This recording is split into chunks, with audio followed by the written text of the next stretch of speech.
اعوذ باللہ من الشیطان الرجیم بسم اللہ الرحمن الرحیم وَأَن لَّوِ اسْتَقَامُوا عَلَى الطَّرِيقَةِ لَأَسْقَيْنَاهُم مَّاءً غَدَقًا۔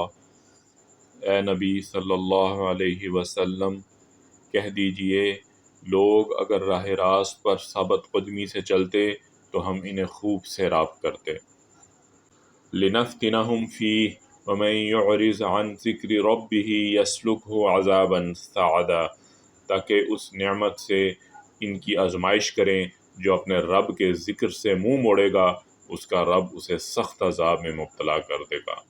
وَأَنَّ الْمَسَاجِدَ لِلَّهِ فَلَا تَدْعُوا مَعَ اللَّهِ أَحَدًا، اور یہ کہ مسجدیں اللہ رب العزت کے لیے ہیں، لہٰذا ان میں اللہ رب العزت کے ساتھ کسی اور کو نہ پکارو۔ وَأَنَّهُ لَمَّا قَامَ عَبْدُ اللَّهِ يَدْعُوهُ كَادُوا يَكُونُونَ عَلَيْهِ لِبَدًا، اور یہ کہ جب اللہ رب العزت کا بندہ اس کو پکارنے کے لیے کھڑا ہوا تو لوگ اس پر ٹوٹ پڑنے کے لیے تیار ہو گئے۔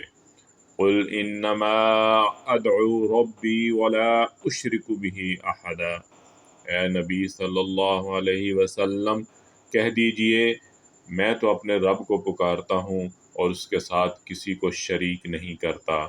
قُلْ إِنِّي لَا أَمْلِكُ لَكُمْ ضَرًّا وَلَا رَشَدًا، کہو میں تم لوگوں کے لیے نہ کسی نقصان کا اختیار رکھتا ہوں نہ کسی بھلائی کا۔ قُلْ إِنِّي لَن يُجِيرَنِي مِنَ اللَّهِ أَحَدٌ وَلَنْ أَجِدَ مِن دُونِهِ مُلْتَحَدًا، کہو مجھے اللہ کی گرفت سے کوئی نہیں بچا سکتا، نہ میں اس کے دامن کے سوا کوئی جائے پناہ پا سکتا ہوں۔